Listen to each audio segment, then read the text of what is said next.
Welcome to escape shots. దిమ్మ తిరిగి mind block అయిపోయింది. ఐర్లాండ్ వాళ్ళు ఒక మ్యాచ్ గెలిచారు, సరేలే పిడుగు 2 చోట్ల ఒకేసారి పడదని డైలాగ్ లేసాం కానీ హోల్డ్ ఇట్ అని చెప్పి 2 మ్యాచ్ కూడా ఓడిపించేశారు. And India failed again. ఈసారి 180 లాంటి టార్గెట్ కాదు, it was just 154 target. And pitch లో అయిందా అంటే లేదు. వాళ్ళు బౌలింగ్ బాగా వేశారంటే టు ఎన్ ఎక్స్టెంట్, మన వాళ్ళు బ్యాటింగ్ సరిగ్గా జరగలేదంటే to full extent. And proper application కూడా జరగలేదు, ఎందుకంటే బౌలింగ్ని పెద్దగా తప్పుపట్టేది లేదు. ఇవాళ బ్యాటింగ్ హ్యాస్ బిన్ డిజాస్టర్స్. దాని గురించి మాట్లాడుకునే ప్రయత్నం చేద్దాం. Let's get start. Again Shreyas Iyer had ఒక రకంగా చెప్పాలంటే disaster start to his captaincy career. జీజీరా అని కామెంట్ చేసే వాళ్ళందరూ మరి శ్రేయస్ అయ్యర్ అని కామెంట్లు చేస్తారా? చేయరుగా. జీజీఆర్ అని ఎందుకంటారు? మరి అతను ఛాంపియన్స్ ట్రోఫీ గెలిపించాడు, తర్వాత కోచ్గా వరల్డ్ T20 కూడా గెలిపించాడు. So it is just not GGR, it is just not captain Shreyas Iyer ఏంటి స్టార్ట్? కొంతమంది సూర్యకుమార్ యాదవ్ అభిమానులు కూడా ఫీల్ అవుతారు, మాని తీస్తారు శ్రేయస్ అయ్యర్ని క్యాప్టెన్ పెట్టారు, ఏం జరిగింది? సో ఓటమిలు వచ్చినప్పుడు డెఫినెట్లీ ఆ కలెక్టివ్ ఎఫర్ట్ అనేది కనిపించలేదు అనేది ఒక ఆస్పెక్ట్. అయితే మిగతా వాళ్ళందరూ కూడా పిన్ పాయింట్ చేసే ప్రయత్నాలు చేస్తారు. అది ఉమెన్స్ క్రికెట్ వీడియోలో కూడా చెప్పా. ఇక్కడ ఏంటంటే బేసిక్లీ బైలాటరల్ సిరీస్ కాబట్టి కొంచెం జాగ్రత్తగా పరిశీలించాలి ఎక్కడ ఏం జరుగుతుంది. చాలా మంది will jump the gun to the conclusion and saying that Vaibhav Suryavanshi ఆడుంటే మన వాళ్ళు గెలిచేవాళ్ళని. బట్ సి, సూర్యవంశీ షట్కే వచ్చాడు బౌలింగ్ చేయడానికి. You need that kind of allrounders కదా. మీరు టీమ్ బ్యాలెన్స్ కోసం if you want those kind of allrounders you need them. సరే బౌలింగ్ అంత సరిగ్గా వేసి ఉండకపోవచ్చు, బట్ హీ డిడ్ బౌల్. బ్యాటింగ్లో సరే అప్పటికి వచ్చేసరికి చాలా ఎక్కువ రన్స్ కొట్టాలి, అవుట్ అయిపోయాడు. బట్ ఆ thought process was correct. Prince అనుకున్నాం, ప్రిన్స్ వచ్చాడు, prince Cayman. I still felt ఇంకొక స్పిన్నర్ వచ్చి ఉంటే బాగుంటుంది. స్పిన్నర్ వచ్చి ఉంటే ఖచ్చితంగా బాగుండేది.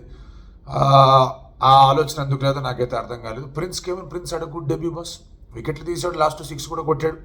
ఈ had good debut. Harshit Rana అంట, హర్షిత్ రాణా బోల్డ్ వేలు పాపం హోప్ ఇచ్చింది అతనే. హర్షిత్ లేకపోతే ఆ మాత్రం స్కోర్ కూడా వచ్చేది కదా, ఎగిరిపోయేది మ్యాచ్, ఎప్పుడూ ఎగిరిపోయేది. సరే లాస్ట్ ఓవర్లో ఫుల్ టాస్ బాల్ కనెక్ట్ అయి ఉంటే బాగుండేది కదా, ఫుల్ టాస్ కొట్టలేకపోయాడని కొంతమందికి అనిపించిన అప్పటిదాకా తీసుకొచ్చింది హర్షిత్. ఆ ముందు బాల్ హర్షదీప్ సింగిల్ ఇవ్వకుండా ఉండుంటే ప్రాబ్లీ వేసేవాడు 2 షాట్లు అనిపించింది నాకు. 3 బాల్ 10 రన్స్ వద్ద ప్రాబ్లీ. సరే ఎందుకు వచ్చిన కూడా అక్కడ హర్షదీప్ కూడా ఏమైనా టచ్ చేసి వచ్చిందంటే కనుక 2 బాల్స్ 8 రన్స్ లాగా వస్తుందేమో అంటే ఆలోచించాడు. 4 బాల్స్ ఉన్నప్పుడు అది మిస్ అయిపోయింది. అక్కడ ఆ క్యాల్కులేషన్ మిస్ అయినా కూడా ఈ got it so close. But mistakes ఎక్కడ జరిగాయి? ఆ run out, what was that run out? ఏంది అది? అసలే వికెట్లు ఎగిరాయి. సరేనా, మీరు 3 వికెట్స్ ఎగిరాయి, అక్కడ అలాంటి రన్అట్ అవసరమా? అక్కడ ఒక భారీ మిస్టేక్ అనేది జరిగింది. అండ్ దెన్ మీకు తిలక్ ఆడిన ఆట ఓకే ఫైన్, వికెట్లు పడ్డాయి, ప్రెషర్ అబ్జర్వ్ చేసుకోవాలి, తీసుకెళ్ళాలి. లాస్ట్ గేమ్లో కూడా అదే జరిగింది కదా. లాస్ట్ గేమ్లో కూడా required run rate was never a problem. ఈ గేమ్లో required run rate was never a problem. అయినా కూడా లాస్ట్ 2 ఓవర్స్కి వచ్చేసరికి అన్రీచబుల్ స్కోర్ అనేది ఎట్లా వచ్చింది? ఆ మిడిల్ ఓవర్స్లో అట్లా ఆడడం వల్లేగా. సో డెఫినెట్లీ క్యాల్కులేషన్ పరంగా Tilak has got it wrong. And I think information కూడా టీం నుంచి తిలక్ దాకా వెళ్ళి ఉండకపోవచ్చు. ఎవరో ఒకళ్ళు అటాక్ చేస్తారు, ఎవరు అటాక్ చేయరు. సో తిలక్ కొంచెం గేర్ డౌన్ చేసి ఆడడం అనేది ఇబ్బంది. అక్కడ కొంచెం యాక్సలరేషన్, కొంచెం క్యాల్కులేటెడ్గా ఆడుంటే కనుక things would have been different. But అతను ప్రెషర్లో ఉన్నాడు. యూ కెనాట్ చేస్తే తిలక్ స్లోగా ఆడి, అతను ప్రెషర్లో ఉన్నాడు, వికెట్ ఓడిపోయి. అతని క్యాల్కులేషన్ అతనికి ఉండింది, ఆ క్యాల్కులేషన్ ఫెయిల్ అయ్యి. సో ఆ క్యాల్కులేషన్ కొంచెం బెటర్గా ప్లాన్ చేసుకోవాలి నెక్స్ట్ టైం ఇలాంటి సిచ్యువేషన్ వచ్చింది. Because Tilak has won us matches. Asia cup ఆడి గెలిపించాడు, ఇంగ్లాండ్ మ్యాచ్ ఆడి గెలిపించాడు. ఈ హాస్ వన్ అస్ మ్యాచెస్ ఇలాంటి సిచ్యువేషన్స్లో. అతనికి తెలియక కాదు, ఈసారి క్యాల్కులేషన్ పోయింది. అండ్ యాజ్ వైస్ కెప్టెన్ ఆ క్యాల్కులేషన్ పోవడం అనేది ఇంకొంచెం సివియర్ ప్రెషర్ అనేది అతని మీద పెడుతుంది. Not just 1 game but 2 games. Sanju at another failure. First ball duck. Abhishek first ball duck. Ishan బాగానే ఆడుతున్నాడు, శ్రేయస్ వచ్చాడు ఆడుతున్నాడు, శ్రేయస్ అవుట్ అయిపోయాడు. శ్రేయస్ క్యాప్టెన్సీ పరంగా బ్యాట్ స్టార్ట్, బ్యాటర్ పరంగా బ్యాట్ స్టార్ట్. అండ్ ఆ తర్వాత ఇషాన్ కిషన్ రన్అట్. ఎక్కడ స్కోప్ ఉండింది అక్కడ ఇండియా ఇక్కడ కొంచెం రికవరీ ఆడడానికి. దెన్ అక్షర్ అవుట్ అయిపోయాడు, దూబే అవుట్ అయిపోయాడు. 2 పార్ట్నర్షిప్స్ వచ్చాయి, 2 30s పార్ట్నర్షిప్స్ వచ్చాయి. But there had to be some acceleration. బస్ 45 బాల్స్ ఇండియా బౌండరీ కొట్ల. 45 బాల్స్ ఇండియా బౌండరీ కొట్ల. నేను కరెక్ట్గానే విన్నారు మీరు, నేను కరెక్ట్గానే చెప్పాను. సో ఆ ఇబ్బంది ఇప్పుడు ఐర్లాండ్ దగ్గర కూడా వికెట్లు పడుతూ వచ్చాయి. మరి వాళ్ళ క్యాప్టెన్ మరి అంత బాక్ డౌన్ అయిపోయి ఆడలేదుగా. ఎక్కడొక్కటి they try to play. And వాళ్ళు మళ్ళీ ఒక మంచి రికవరీ పార్ట్నర్షిప్ వచ్చింది. ఒకనొక దశలో they were looking to get over 170. ఆ తర్వాత మళ్ళీ India pull things back. But బాగా మెచ్చుకోవాల్సిన జయముంద్ర చాలా బాగా ఆడాడు. Jayamundra story is interesting story. గుజరాత్కి రాజస్థాన్కి చెందినవాడు అనుకుంటా. ఎలక్ట్రానిక్స్ అండ్ కమ్యూనికేషన్ ఇంజనీర్, అక్కడ హైయర్ స్టడీస్ కోసం వెళ్ళాడు. ఇక్కడ క్రికెట్ ఆడదాం అనుకున్నాడు, కుదరలేదు. అక్కడ అవకాశాలు వచ్చాయి కొన్ని లీగ్ మ్యాచెస్ ఆడడానికి. బాగానే చేస్తున్నాడు, బాగానే బౌలింగ్ చేస్తున్నాడు, సరే అని చెప్పి ఐర్లాండ్ టీంలో ఆడే అవకాశం వచ్చింది. ఈసారి ఇండియాకి అగెయిన్స్ట్గా ఐర్లాండ్ రిప్రజెంట్ చేస్తూ 2 గేమ్లోనూ వికెట్లు తీసాడు.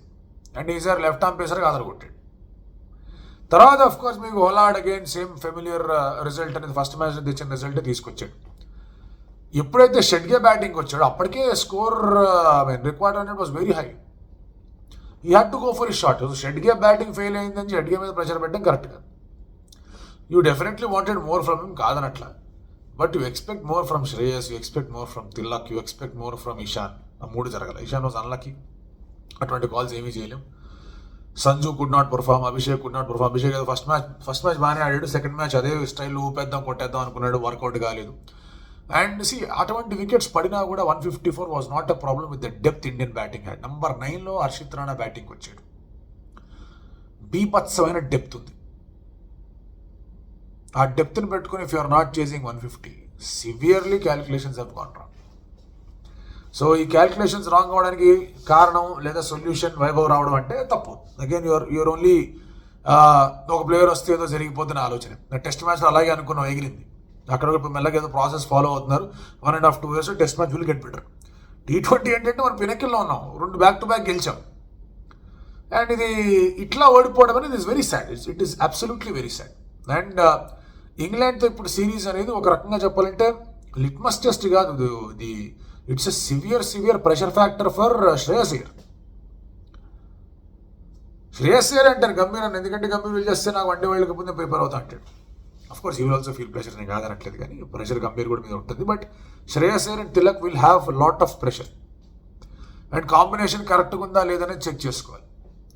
అండ్ అక్కడైతే మధ్యాహ్నం పూట గేమ్స్ కూడా అక్కడ కొంచెం ఈవినింగ్ గేమ్స్ ఉన్నాయి, ఎందుకంటే మనకి 10 o'clock స్టార్ట్, సో వాళ్ళకి 6:30, 7 o'clock స్టార్ట్. అప్పుడు అక్కడికి సన్ ఉంటుంది, అది వేరే విషయం. So quick turn around time. మళ్ళీ టూ డేస్లో యూ హ్యావ్ టు ఐర్లాండ్ నుంచి ఇంగ్లాండ్ పోవాలి, ఫస్ట్ మ్యాచ్ ఉంది. సో ఇబ్బందులు ఉన్నాయి. మేజర్ ఇబ్బందులు ఎక్కడ ఉన్నాయి? మిడిల్ ఓవర్స్లో you're letting the game drift. Middle ఓవర్స్లో వికెట్ టేకింగ్ బౌలర్ లేట్ లాస్ట్లో మళ్ళీ వచ్చి వికెట్లు తీస్తున్నారు. First point.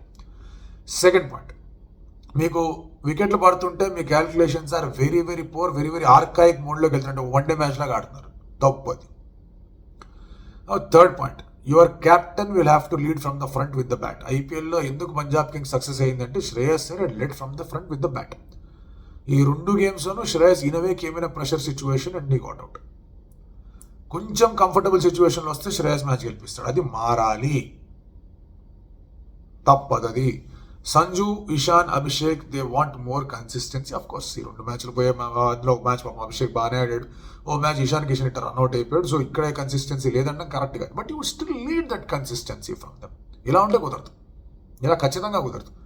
అండర్ ఎస్టిమేట్ చేశారా, నెత్తిన కొమ్ములు వచ్చాయా, ఇవన్నీ పక్కన పెట్టండి. కళ్ళు నెత్తికెక్కాయి, ఇవన్నీ పక్కన పెట్టండి, ఈ మాటలన్నీ పక్కన పెట్టండి. ఎందుకంటే process has been followed. But implementation పరంగా, టాక్టిక్స్ పరంగా మరి ఏమనుకొని వెళ్ళారు అనేది మాత్రం అర్థం కావట్లేదు. సో ఇది 2 నాకౌట్ పంచులు పడ్డాయి. ఫస్ట్ గేమ్ ఓడిపోవడమే was a big opener, I opener నన్ను అడిగితే. సెకండ్ గేమ్ కూడా ఓడిపోవడంతో దబిడి దంచారు ఐర్లాండ్ వాళ్ళు. సో అందుకే అండి నా దిమ్మ తిరిగింది, చాలామందికి దిమ్మ తిరిగింది. అండ్ ఈ ఇంగ్లాండ్ సిరీస్ కనుక సరిగ్గా జరగకపోతే తీవ్రమైన పరిణామాలు చోటు చేసుకుంటాయి ఇప్పుడు. అండ్ అందుకే ఇంగ్లాండ్ సిరీస్ ఇంకొంచెం గట్టి స్క్రూటినీ పడుతుంది ఈ T20 సెటప్ మీద. వరల్డ్ కప్ విన్నింగ్ క్యాప్టెన్ మీరు పక్కకి తప్పించి 2 సార్లు వరల్డ్ కప్లో లేని ప్లేయర్ని తీసుకొచ్చి క్యాప్టెన్ చేసి ఫస్ట్ గేమ్ అగైన్స్ ఐర్లాండ్ 2 గేమ్లు ఓడిపోవడం అనేది it is as disastrous as it can get for Shreyas Iyer. Team will have to again stick, మళ్ళీ ఫామ్ అవ్వాలి, సరిగా ఆలోచించుకోవాలి, ప్రాసెస్ సరిగా ఉండాలి, ఇంగ్లాండ్కి అగైన్స్ట్గా ఆడాలి. చూద్దాం ఏం జరుగుతుందో.